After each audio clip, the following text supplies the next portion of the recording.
मोहतरम नाज़रीन, अस्सलाम वालेकुम वरहमतुल्लाहि वबरकातुहू। उम्मीद है आप लोग खैरियत से होंगे। अल्लाह की बारगाह में दुआ है अल्लाह तबारक व तआला आपको और भी खुश रखे, दीन और दुनिया की दौलत से माला माल फरमाए, आमीन या रब्बल आलमीन।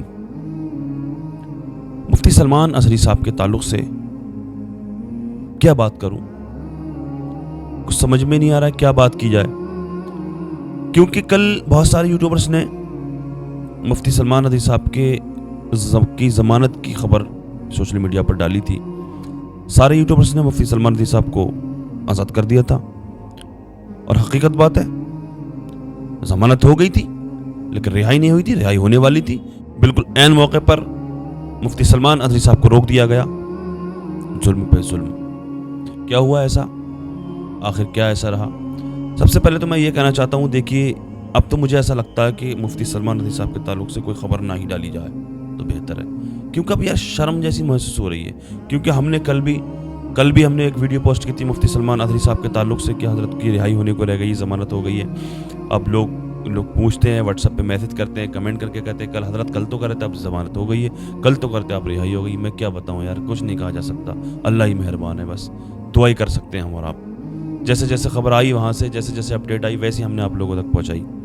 लेकिन अब तो मुझे खुद को लगता है कि हज़रत के ताल्लुक़ से अल्लाह पाक उनको सलामत रखे, उनको बाइज़्ज़त रिहाई अता फरमाए, उनको सही सलामत उनके घर पहुँचा। उसके बाद में ही मैं सोच रहा हूँ कि तभी वीडियो डाली जाए।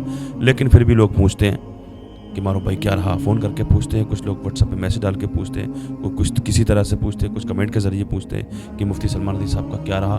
आप वीडियो डालते हैं, उनके ताल्लुक़ से खबर डालते हैं, क्या रहा तो बताना भी पड़ता है क्या रहा। अच्छा, अब क्या रहा, क्या वजह रही आखिर? जो ज़मानत हो गई थी, रिहाई होने के लिए रह गई थी, बस ज़मानत तो हो गई थी मंजूर, लेकिन रिहाई नहीं हो पाई। ऐन मौके पर आखिर ऐसा क्या हुआ? एक हमारे कामरान भाई हैं, हिंदुस्तानी मीडिया चैनल है उनका, और अच्छा बोलते हैं माशाल्लाह, बढ़िया बोलते हैं। मैं अक्सर इनकी खबरें सुना करता हूँ और इनकी वीडियो मेरे पास आई है। बड़े अच्छे अंदाज में इन्होंने बयान किया है, बड़े अच्छे अंदाज में समझाया है, बड़े अच्छा बोलते हैं। इन्होंने बताया कि क्या रहा है आखिर, क्या वजह रही ऐसी।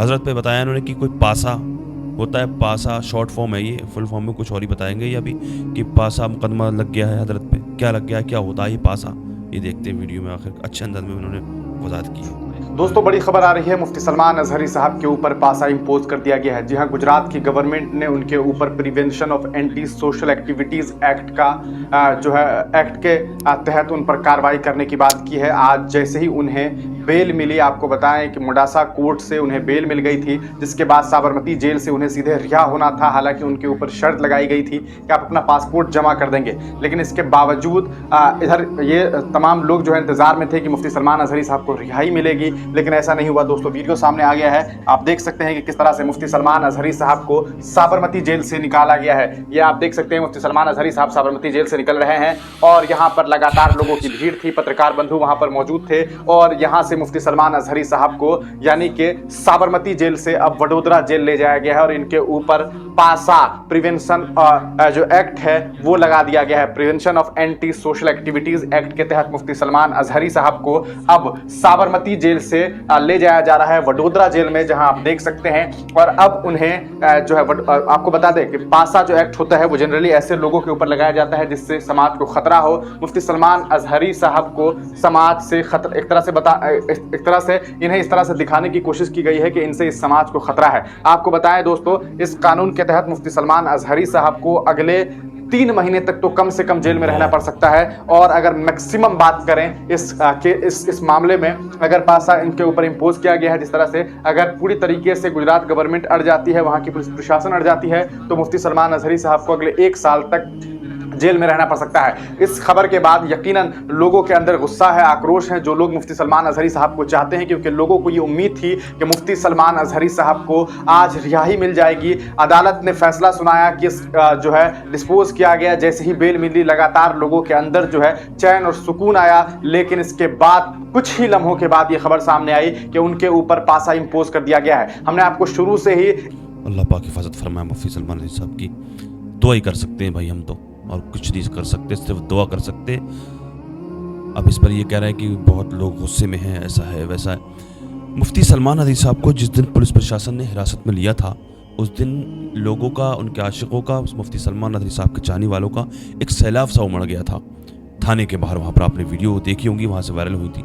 लेकिन इस पर मुफ्ती सलमान नदवी साहब ने क्या कहा था कि अगर आप मुझसे मोहब्बत करते हैं आप तो अपने अपने घरों को चले जाएं। लोग चले गए, वहाँ से लोग हट गए। और अगर हजरत ये कह देते कि मुझे लेकर के ही जाना यहाँ से, इस तरह से बोल देते कि पुलिस प्रशासन को कोऑपरेट करें, किसी तरह की बदतमीजी नारेबाजी ना करें, आप यहीं पे बैठ जाएं, तो मुझे लगता है कि उस दिन इतनी बड़ी परेशानी का सामना उठाना ना पड़ता।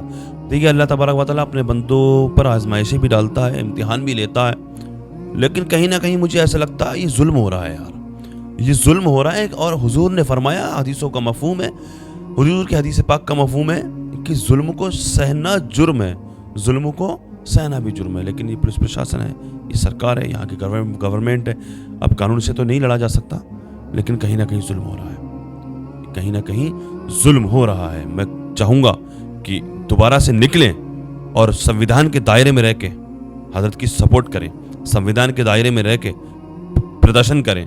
मुझे नहीं लगता बिना कुछ किए, बिना प्रदर्शन किए, बिना कुछ किए ये हजरत को आसानी से छोड़ दें ये लोग। अब बताइए, इतनी बड़ी धारा लगाई है, वो धारा उस पर लगाई जाती है, कमरान भाई कह रहे हैं उस बंदे पे लगाई जाती है, ये धारा उस पे लगाई जाती है जो जिससे समाज को खतरा हो।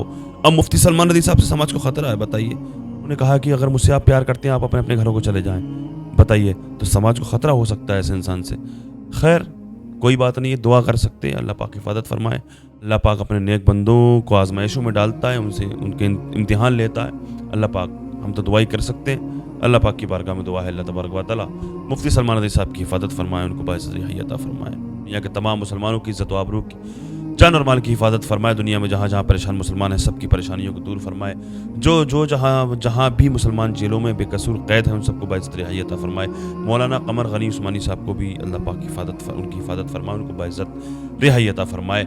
जो बेरोज़गार हैं उनको नेक रोज़गार अता फरमाए, जो बीमार हैं उनको शिफा अता फरमाए, जो बे औलाद हैं उनको औलाद अता फरमाए, नेक सालिह औलाद अता फरमाए, जो साहिब औलाद हैं उनकी औलादों को नेक सालिह बनाए। फ़लस्तीन के मुसलमानों की अल्लाह तबारक व तआला हिफाजत फरमाए। आका के सदक़े में मेरी दुआ को अल्लाह पाक अपनी बारगाह में कबूल फरमाए।